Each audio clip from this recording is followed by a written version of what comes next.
Hello दोस्तों, यदि आप एक इलाहाबाद बैंक के कस्टमर हैं और अभी तक आपने इस इंडो एसिस एप्लीकेशन को अपने मोबाइल में इंस्टॉल नहीं किया है तो आप इसको आज ही इंस्टॉल कर लीजिए, क्योंकि 15 तारीख के बाद में यही एक ऐसा एप्लीकेशन होगा जो आपको मोबाइल की सभी सर्विसेज की परमिशन देगा। जैसे कि आप इससे पहले यदि ईएम पावर को चला रहे थे, जो आप हमारे पास देखें ईएम पावर पड़ा हुआ है, यदि इस एप्लीकेशन को आप इससे पहले चला रहे थे तो ये एप्लीकेशन आपका 15 तारीख के बाद में, या यूँ कहें आज 12 तारीख के बाद में ही ये बंद कर दिया जाएगा। तो इस एप्लीकेशन को फ़िलहाल तो आपको इंस्टॉल ही करना पड़ेगा, क्योंकि ये एप्लीकेशन वर्क नहीं करेगा। तो आज के इस वीडियो में मैं आपको बताने जा रहा हूँ कि यदि आप इलाहाबाद बैंक के कस्टमर हैं और देखिए यहाँ पर एरर आना शुरू भी हो गया है, your request could not be processed, please try later. यहाँ पर देखिए 9:09 हुआ है और ये अभी से एरर आना इसमें शुरू हो गया है, क्योंकि ये एप्लीकेशन बंद किया जा रहा है। अभी तो फ़िलहाल लग रहा है कि खुल जाएगा, नहीं शायद नहीं खुलेगा। तो ये एप्लीकेशन आज ही बंद किया जाने वाला है, तो ये एप्लीकेशन बंद हो जाएगा तो आपको इसको अनइंस्टॉल ही करना पड़ेगा। अब हम आपको बताते हैं कि आपको इस एप्लीकेशन की जगह पे किस एप्लीकेशन को इंस्टॉल करना है। तो वो एप्लीकेशन है इंडो एसिस। ओके, तो दोस्तों यदि आप इस एप्लीकेशन को अपने मोबाइल में रखते हैं तो अन्य जितने भी यूपीआई के एप्लीकेशन हैं उनको आपको अपने मोबाइल में रखने की ज़रूरत नहीं है। वो चाहे गूगल पे हो, फ़ोन पे हो, या जो पेटीएम, या कहने का मतलब है जितने भी एप्लीकेशन जो यूपीआई की सर्विस आपको प्रोवाइड करते हैं उनको रखने की ज़रूरत नहीं है, क्योंकि यहाँ पर भी आपको यूपीआई की सर्विस आसानी से मिल जाती है। यहाँ पर आपको अलाउ पे क्लिक कर देना है। जब अलाउ पे आप क्लिक करेंगे तो सबसे पहला ऑप्शन आपका आता है लैंग्वेज सेलेक्ट करने का। यहाँ पर आपको कई लैंग्वेज में एप्लीकेशन मिल जाता है, तो जो भी आपकी लैंग्वेज आपको सटीक लगती है उसको आप सेलेक्ट करके प्रोसीड पर क्लिक कर दीजिएगा। जैसे ही आप प्रोसीड पे क्लिक करेंगे तो यहाँ पर सबसे पहले आपको नोटिफिकेशन दिया जाएगा, प्लीज़ डिसेबल वाईफाई। तो आपको यहाँ पर बताया जा रहा है कि डिसेबल कर दीजिए, वाईफाई ऑन है और अपना इंटरनेट ही आप यूज करिएगा। ये इसलिए बताया जा रहा है क्योंकि सिक्योरिटी रीजन से हो सकता है कि वाईफाई के थ्रू कोई वायरस आपके मोबाइल पर अटैक करे। तो आपको वाईफाई नहीं चलाना है, आपको डाटा ही ऑन रखना है। उसके बाद में आपको ओके पे क्लिक कर देना है। यहाँ पर रजिस्ट्रेशन आपको सबसे पहले करना पड़ेगा इस एप्लीकेशन में। यहाँ पर रजिस्ट्रेशन की बात करें, लिख कर क्या रहा है, are you an existing Indian Bank customer. तो यदि आप हैं तो आप येस पे क्लिक करेंगे, नहीं है तो आप नो पे क्लिक करेंगे। यदि आप येस पे क्लिक करते हैं तो यहाँ पर आपको CIF नंबर एंटर करना होगा, लेकिन मैं ग्राहक नहीं हूँ, मैं इंडियन बैंक का नहीं बल्कि इलाहाबाद बैंक का ग्राहक हूँ, तो मैं यहाँ पर नो पे क्लिक करता हूँ। जैसे हमने यहाँ नो पे क्लिक किया तो यहाँ पर ऑप्शन आ रहा है सेंड SMS। अब दोस्तों मैं आपको ये भी बता दूँ कि आपके मोबाइल में वो सिम कार्ड पड़ा होना चाहिए जिस मोबाइल में आप इस एप्लीकेशन का रजिस्ट्रेशन कर रहे हैं, तो वो मोबाइल ही होना चाहिए। यहाँ पर आपकी लोकेशन की परमिशन मांग रहा है तो लोकेशन की परमिशन देंगे, साथ ही साथ आपकी SMS की परमिशन मांग रहा है। अब यहाँ से आपको सिम सेलेक्ट करना है जो भी आपका मोबाइल नंबर आपके बैंक अकाउंट पर रजिस्टर है। तो मेरा पहला सिम कार्ड बैंक अकाउंट में रजिस्टर है तो मैंने क्लिक कर दिया। उसके बाद थोड़ा सा आपको वेट करना है। यहाँ पर ऑटोमेटिक एक जो ऑथेंटिकेशन SMS है वो आपकी बैंक को भेजा जाएगा और वहाँ से इसको वेरीफाई कर लिया जाएगा। अब जैसे देखें यहाँ वेरीफाई हो चुका है, तो यहाँ पर लिख कर गया है वेरीफाइंग SMS। अब ये हमारा एप्लीकेशन यहाँ पर वेरीफाई हो चुका है। जैसे ही यहाँ पर कंप्लीट होता है वेरीफाई करने का प्रोसेस, तो आपके सामने नेक्स्ट विंडो यहाँ पर खुल करके आ जाएगी, जो कि आपकी यहाँ पर होगी सर्विस से रिलेटेड। यहाँ पर आपसे पूछा जा रहा है कि आप इस एप्लीकेशन को किस सर्विस के लिए यूज करना चाहते हैं। यहाँ पर वैसे तो अभी एक ही ऑप्शन आ रहा है, लेकिन जैसे ही 15 तारीख के बाद में आगे प्रक्रिया शुरू होती है तो यहाँ पर हो सकता है इसमें कुछ और भी चीज़ें बढ़ा दी जाएँ। जैसे पहला ऑप्शन आ रहा है सेलेक्ट फीचर्स टू रजिस्टर, तो यहाँ पर आपको एक ही ऑप्शन मिल रहा है, तो इसी को आपको सेलेक्ट करके प्रोसीड पे क्लिक कर देना है। यदि आप चाहें तो इसको मैं कैंसिल करके आपको नीचे दिखाता हूँ। यहाँ पर आप देखिए जो ये लिखा हुआ है, इस पर आप जब क्लिक करेंगे तो यहाँ पर आपको कई चीज़ें मिल जाएंगी, जैसे कि क्वेश्चन आंसर आपको पूछ सकते हैं, ऑफर मिलेंगे, लैंग्वेज मिलेगी, इंटरनेट बैंकिंग की सर्विस आपको इसी में मिलेगी। यहाँ पर इनकी जो वेबसाइट है indianbank.in, उस पर विजिट कर सकते हैं डायरेक्ट आप यहाँ से, और लोन के लिए भी आप यहीं से अप्लाई कर सकते हैं। लोकेटस मतलब इनकी जितनी भी ब्रांचेस हैं उनकी लोकेशन को आप यहाँ से ट्रेस कर सकते हैं, कहाँ कहाँ हैं, कॉन्टेक्ट कर सकते हैं किसी भी समस्या में, और अबाउट अस इनके बारे में आप जान सकते हैं। स्क्रॉल करें तो यहाँ पर देखिए direct tax payment, bill recharge, security tips या पासवर्ड, फीडबैक, रेटस, तो ये चीज़ें इनकी। You are about to register for Indian Bank भीम UPI, do you want to continue, आपको ओके पे क्लिक कर देना है। ओके पे क्लिक करेंगे उसके बाद में आपको यहाँ पर अपना नाम भर देना है। तो चलिए हम यहाँ पर अपना नाम भर देते हैं। तो यहाँ पर ये डिटेल हमने भर ली है। उसके बाद में जैसे कि आप देखें हमने मोबाइल नंबर, अपना नाम और gender, date of birth, email ID, और उसके बाद में सेलेक्ट सिक्योरिटी क्वेश्चन। तो यहाँ पर आपको ये क्वेश्चन सेलेक्ट करने की ज़रूरत पड़ेगी। बाय द वे कभी को आप अपना MPIN या MPIN भूल जाते हैं, या अपना जो UPI पिन है उसको भूल जाते हैं, तो आप इस एप्लीकेशन के इस क्वेश्चन के थ्रू इसका आंसर दे करके आप उसको रिसेट कर सकते हैं। स्कूल का नाम एंटर करने के बाद आपको सबमिट पर क्लिक करना है। जब आप सबमिट पे क्लिक करेंगे तो देखिए यहाँ पर पहला आ रहा है सेट MPIN। अब दोस्तों यहाँ पर ये कन्फ्यूज आपको बिल्कुल नहीं होना है, क्योंकि आपको यहाँ पर 3 पिन सेट करने पड़ेंगे, 3 बार आपको पिन सेट करना है। देखिए ये जो पिन आपको बताया जा रहा है, ये पिन किस लिए आपको बनवाया जा रहा है, पहले ये देख लीजिए। लॉगिन पिन, ये आपका जो पिन है ये लॉगिन पिन है। तो आपको ऐसा पिन यहाँ पर एंटर करना है कि जब भी आप इस एप्लीकेशन में लॉगिन हो तो आप इसी पिन को एंटर करके इसमें लॉगिन हो सकें। तो हम एक यहाँ पर पिन एंटर कर लेते हैं। यहाँ पर एक पिन एंटर करने के बाद आपको प्रोसीड पे क्लिक कर देना है। प्रोसीड पे क्लिक करने के बाद आपके पास फिर से एक पिन आएगा जो कि आपको बोला जा रहा है बनाने के लिए। अब ये पिन जो है आपका ट्रांजैक्शन पिन है। जब भी आप कोई ट्रांजैक्शन करेंगे तो ट्रांजैक्शन करते समय आपको इस पिन नंबर की ज़रूरत पड़ेगी। तो देखिए यहाँ ट्रांजैक्शन पिन, तो ये ट्रांजैक्शन पिन आपको फिर से 4 डिजिट का यहाँ पर बना लेना है। अब यहाँ पर हमने 4 डिजिट का फिर से MT पिन डाल लिया है। उसके बाद में सबमिट पर क्लिक कर दिया। जैसे ही हमने सबमिट पे क्लिक किया तो आप देखेंगे UPI registration is completed successfully. Okay, इसके बाद आपको आप चाहें तो यहाँ पर देखिए रिसिप्ट का एक ऑप्शन आ रहा है, ये फिलहाल अभी वर्क नहीं कर रहा है, एक बॉक्स चीज़ में अभी वर्क नहीं कर रही। यहाँ पर अब आपको प्रोसीड पे क्लिक कर देना है।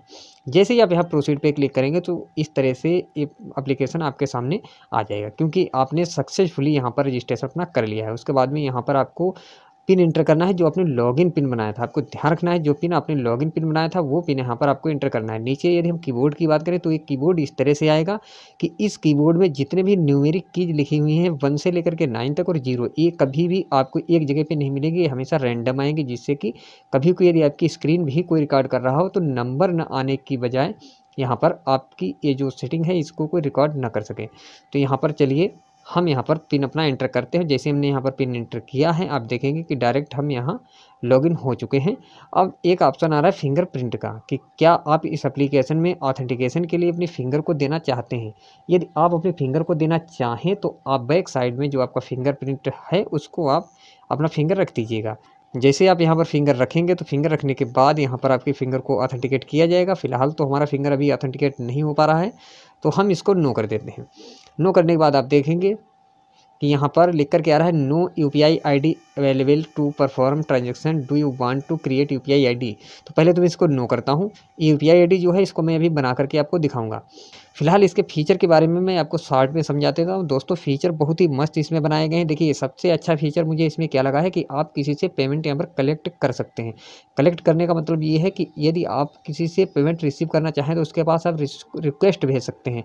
जैसे आप कलेक्ट पे जब आप क्लिक करेंगे तो यहाँ पर UPI न बने होने की वजह से आप यहाँ पर मैं आपको नहीं बता पा रहा हूँ, लेकिन जब आप कलेक्ट पे क्लिक करेंगे तो यहाँ पर आपसे पूछा जाएगा कि उसका UPI ID क्या है। तो आप जैसे ही उसका UPI ID डालेंगे और सबमिट पे क्लिक करेंगे, अमाउंट वगैरह भर करके सबमिट पे क्लिक करेंगे तो उसके पास एक नोटिफिकेशन जाएगा उसी एप्लीकेशन पर कि इन्होंने आपके पास रिक्वेस्ट भेजी है कि ये आपसे 500 रुपये 1000 रुपये चाहते हैं। वो आपको देना चाहेगा तो डायरेक्ट पे कर देगा। उसके बाद में जितनी भी पेंडिंग रिक्वेस्ट है वो सभी इस पेंडिंग रिक्वेस्ट में आएंगी। जितना भी UPI से रिलेटेड आपका जितना भी मैंडेट है वो सब टोटल यहाँ आएगा। यदि आप अपने QR को शेयर करना चाहेंगे, ये QR आपका तभी जनरेट होगा जब आपका UPI जनरेट होगा।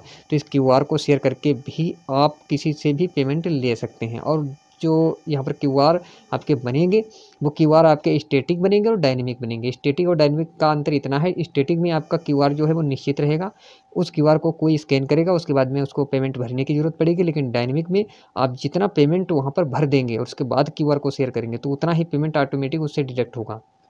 उसके बाद ट्रांजैक्शन की बात करें तो जितने भी ट्रांजैक्शन है वो टोटल यहाँ पर शो करेगा। कॉन्टैक्ट अस की बात करें तो यहाँ पर आप कॉन्टैक्ट अस पे क्लिक करके इस बैंक से किसी भी प्रकार से कांटेक्ट कर सकते हैं, क्योंकि कांटेक्ट फीचर बहुत से दिए गए हैं। पहला दिया गया यदि आप मतलब पत्र वगैरह लिख कर भेजना चाहते हैं तो इस पते पे भेजेंगे। कस्टमर केयर यदि आप टोल फ्री नंबर चाहते हैं तो ये 2 नंबर आपको दिए गए हैं। आप चाहते हैं कि कॉल बैक हमारे पास आए तो रिक्वेस्ट फॉर कॉल बैक पे क्लिक करके आप कॉल बैक ले सकते हैं। ईमेल करना चाहें तो ईमेल एड्रेस भी दिया गया है। फेसबुक के माध्यम से आप जुड़ सकते हैं, यहाँ पर इंस्टाग्राम पे भी आप जुड़ सकते हैं, लिंक्डइन पे जुड़ सकते हैं, ट्विटर पे जुड़ सकते हैं, यूट्यूब पे जुड़ सकते हैं या डायरेक्ट वेबसाइट पर विजिट कर सकते हैं। अब चलिए हम बैक करते हैं और आते हैं सेटिंग में। सेटिंग में आने के बाद यहाँ से फिंगरप्रिंट पे क्लिक करके आप फिंगरप्रिंट फीचर को इनेबल कर सकते हैं। चेंज लैंग्वेज पे क्लिक करके आप लैंग्वेज चेंज कर सकते हैं। एम पिन क्रिएट कर सकते हैं या रीसेट कर सकते हैं। MT पिन यहाँ पर रीसेट कर सकते हैं या UPI। तो यहाँ पर ओवरऑल इस एप्लीकेशन की बात करें तो यहाँ पर एम पिन जो हैं वो पिन वगैरह जो हैं वो 3 प्रकार के पिन आपको बनाने की ज़रूरत यहाँ पर पड़ती है। चलिए बैक करते हैं। ऑफ़र में यदि हम बात करें तो ये बैंक का एप्लीकेशन जो है ज़रूर, लेकिन यहाँ पर आपको कुछ चीज़ों की शॉपिंग पे यहाँ पर आपको ऑफ़र भी देता है। जैसे कि यदि आप ग्रोसरी से संबंधित कुछ चीज़ें बाय या सेल करते हैं तो वहाँ पर आपको यहाँ पर कमीशन मिलता है। ऑफ़र शॉपिंग करते हैं तो अब आपको ऑफ़र मिलेंगे। डाइनिंग से रिलेटेड यहाँ पर कोई शॉपिंग करते हैं तो ऑफ़र मिलेंगे। स्कैन QR पर क्लिक करके आप किसी भी बंदे का QR स्कैन करके उसको पेमेंट कर सकते हैं। ऊपर 3 डॉट पे क्लिक करें यहाँ लाइनों पर, होम पे क्लिक करके आप डायरेक्ट इस एप्लीकेशन पे होम पेज पर आ जाएंगे। ट्रांजैक्शन हिस्ट्री में आप ट्रांजैक्शन देख पाएंगे, कितने ट्रांजैक्शन हुए हैं। मैनेज बेनिफिशियरी में आप क्लिक करके जब यहाँ पर आप क्लिक करेंगे तो यहाँ से आप देख पाएंगे कि जितने भी बेनिफिशियरी आपने ऐड किए हैं उनमें से आपको कितने को रखना है, कितनों को हटाना है। जैसे इंडियन बैंक का बंदा है या अदर बैंक का बंदा है या MMID से आप जोड़ना चाहते हैं या उसे UPI ID से जोड़ना चाहते हैं। बेनिफिशियरी लिस्ट पर क्लिक करके आप बेनिफिशियरी देख सकते हैं। फिलहाल तो भी कोई बेनिफिशियरी नहीं है। यहाँ पर अकाउंट नंबर आपको डालना है, बेनिफिशियरी का नाम डालना है। देखिए पहले तो आपको अकाउंट नंबर डालेंगे, अकाउंट नंबर डालने के बाद आपको डायरेक्ट वेरीफाई पे क्लिक कर देना है। जैसे आप वेरीफाई पे क्लिक करेंगे तो वेरीफाई पे क्लिक करने के बाद उसके अकाउंट को वेरीफाई कर लेगा। तो ये फीचर मुझे सबसे अच्छा लगा है। वही तो यदि आप कभी को अपना अकाउंट नंबर गलत भी डाल देते हैं तब भी ऑटोमेटिक उसे वेरीफाई कर लेगा। बेनिफिशियरी नेम में आपको नेम भरना है, निक नेम में चाहे तो भरें या ना भरें। मोबाइल नंबर रजिस्टर है तो उसको भी डाल करके प्रोसीड पे क्लिक करके आप किसी भी बेनिफिशियरी को ऐड कर सकते हैं और भविष्य में कभी भी उसको पेमेंट कर सकते हैं। उसके बाद बात करें मैनेज ब्लॉक्ड UPI ID। यदि आपने किसी UPI ID को ब्लॉक करके रखा है, कभी कोई यदि आपको लगता है कि ये UPI ID गलत है या इस पर मुझे ना पेमेंट लेना है ना देना है, तो उसको आप ब्लॉक कर सकते हैं या अभी कभी कुछ चाहें तो आप अनब्लॉक भी कर सकते हैं। आप विंडो एसिस से डायरेक्ट चैट करना चाहें तो कर सकते हैं। फिलहाल ये फीचर अभी अवेलेबल नहीं है। This feature is coming soon. उम्मीद है कि 15 तारीख के बाद में ये फीचर आ जाएगा। सेटिंग में आने के बाद यहाँ पर आप फिंगरप्रिंट देख सकते हैं, चेंज लैंग्वेज, वही तीनों सेटिंग यहाँ पर आ जाएंगी। उसके बाद मोर पे यदि हम क्लिक करें तो यहाँ पर देखिए ऑफर से रिलेटेड, इस एप्लीकेशन और इस बैंक से रिलेटेड सिक्योरिटी टिप्स यहाँ पर बताई गई हैं, क्या क्या आपको करना है क्या नहीं करना है। वो मैंने आपको शुरुआत में ही बता दिया था कि आपको हमेशा डाटा ऑन करके ही मोबाइल यूज करना है। इस एप्लीकेशन को कभी भी वाईफाई का यूज नहीं करना है। मोबाइल बैंकिंग को यदि आप यूज करते हैं तो इसको इनेबल रखेंगे, अदरवाइज आप इसको डिसेबल कर देंगे। लोकेट एस का मतलब वही है कि आप इनकी ब्रांचेस को सर्च कर सकते हैं। रेट एस का मतलब है कि जहाँ पर डायरेक्ट देखिए खुल ही गया कि प्ले स्टोर पर इनको रेट कर सकते हैं आप। उसके बाद आगे बात करें रेट एस के बाद में एक्सप्लोर ऐप्स, तो इस ऐप्स के बारे में जो है ये ऐप यहाँ पर बताया जाएगा कि इस एप्लीकेशन में क्या है। तो इसके बारे में मैं आपको यहाँ पर बता ही रहा हूँ कि इस एप्लीकेशन में क्या है। डी रजिस्टर पे क्लिक करके आप यहाँ पर जो आपने रजिस्टर किया है उसको डी रजिस्टर अपना अकाउंट कर सकते हैं। लॉगआउट पे क्लिक करके आप इस अकाउंट से लॉगआउट हो सकते हैं। तो UPI बनाने के लिए हम क्या करते हैं, यहाँ पर देखिए ऑप्शन आ रहा है मैनेज, तो मैनेज पे हम क्लिक करेंगे। जैसे हमने मैनेज पे क्लिक किया तो यहाँ पर आप देखेंगे सेलेक्ट UPI ID, तो इस पर हम क्लिक करेंगे। यहाँ पर क्लिक करने के बाद आप देखिए यहाँ पर कोई भी UPI ID नहीं है, जिस वजह से यहाँ पर ये सिलेक्ट नहीं हो रहा है। तो आप क्या करेंगे, नीचे आएंगे, देखिए यहाँ लिखा है क्रिएट न्यू UPI ID, इस पर आपको क्लिक करना है। अब आपसे यहाँ पर पूछा जा रहा है कि आप अपनी UPI का यूजर नेम क्या रखना चाहते हैं। तो मैं यहाँ पर अपनी UPI ID का यूजर नेम अपना नाम ही डाल देता हूँ और उसके बाद में @इंडियन बैंक, ये ऑटोमेटिक प्रीफिल्ड होकर के आएगा। अब इसको हम क्या करते हैं, प्रोसीड पे क्लिक कर देते हैं। आप देखेंगे हमें यहाँ पर दिखाया जा रहा है कि इतनी UPI ID अभी आपके लिए फ्री है, इनमें से आप किस UPI ID को लेना चाहते हैं। दोस्तों अभी इससे पहले मैंने इस एप्लीकेशन पर इसी UPI ID से रजिस्ट्रेशन किया था, तो उस समय पर ये UPI ID नहीं बनी थी। तो आप अंदाजा खुद लगा सकते हैं कि अभी से लगभग 20 मिनट पहले मैंने इस एप्लीकेशन में ये जो नवीन वर्मा नाम है, इस नाम से मुझे यूजर ID मिल रहा था, लेकिन अब नहीं मिल रहा है। तो हम क्या करते हैं कि यहाँ पर नवीन वर्मा के बाद में हम 00 लगा देते हैं, तो और उसके बाद में प्रोसीड पे क्लिक करते हैं। तो ये हमारा यहाँ पर शायद हाँ ये मैच कर गया। तो अब हमें यहाँ से अपनी बैंक को चुन लेना है। बैंक चुनेंगे उसके बाद में यहाँ पर आपको आपका अकाउंट नंबर फेच करके बताया जाएगा। अब दोस्तों यहाँ पर आप देखिए ये हमारे पास एरर आ रहा है PSP नॉट अवेलेबल। इसका सीधा मतलब ये है कि मेरा जो अकाउंट इलाहाबाद बैंक में है, तो इलाहाबाद बैंक के जितने भी अकाउंट हैं वो सभी अब ट्रांसफ़र किए जा रहे हैं, मर्ज किए जा रहे हैं। तो इस वजह से अब मेरा जितना भी डाटा है वो इलाहाबाद बैंक से डिलीट हो रहा है। तो यहाँ पर सभी चीज़ें लॉक कर दी गई हैं, जिसकी वजह से मैं यहाँ पर अपना अकाउंट नहीं ओपन कर पा रहा हूँ।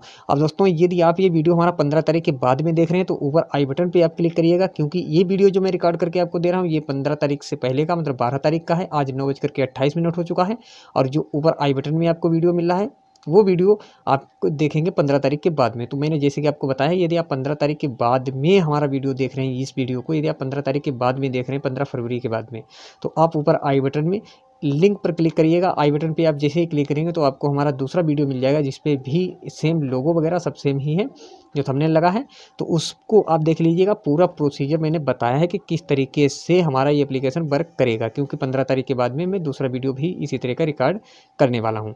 फिलहाल तो हम यहाँ से डी रजिस्टर करते हैं। Do you want to deregister, yes पे क्लिक करेंगे और यहाँ पर यदि आप इसको अनटिक कर देते हैं तो आपका भीम UPI जो ID आपने बनाया है, क्रिएट किया है, जैसे मैं अभी क्रिएट करने जा रहा था नवीन वर्मा 00, तो वो हमारा बना रहेगा, लेकिन बाकी सब डाटा यहाँ से डिलीट हो जाएगा। लेकिन यदि हम उसको भी डिलीट करना चाहें तो भीम UPI भी क्लिक करके और कंटिन्यू पे क्लिक कर देंगे। उसके बाद में यहाँ पर हमें पिन एंटर कर देना है लॉगिन पिन एंटर करने यहाँ पर TM पिन एंटर करने के बाद कंटिन्यू पे क्लिक करना है। आप देखेंगे हम सक्सेसफुली यहाँ से डी रजिस्टर हो चुके हैं। You have been deregister successfully. Close पे क्लिक करेंगे तो ये एप्लीकेशन हमारा बंद हो जाएगा। और इस एप्लीकेशन को यदि हम शुरुआत में यहाँ पर जाते हैं तो इंडो एसिस एप्लीकेशन को हमें ओपन करेंगे तो इस तरह से ओपन होकर के आएगा।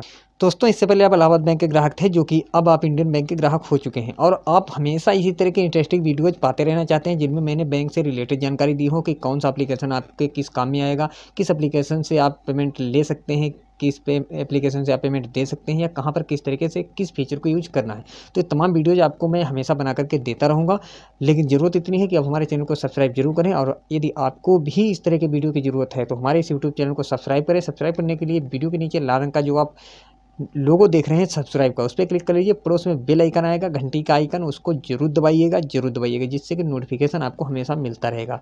बाकी यदि बैंक से रिलेटेड अन्य वीडियोज आप देखना चाहते हैं तो आप स्क्रीन पर जो वीडियो देख रहे हैं प्लेलिस्ट के लिंक पे चाहें तो क्लिक करें या चाहें आप वीडियो पे क्लिक करें, या आप डिस्क्रिप्शन में जा सकते हैं या आप आई बटन में भी क्लिक कर सकते हैं। हम आपको मिलेंगे अगले वीडियो में एक नई जानकारी के साथ। मुझे दीजिए इजाज़त। धन्यवाद।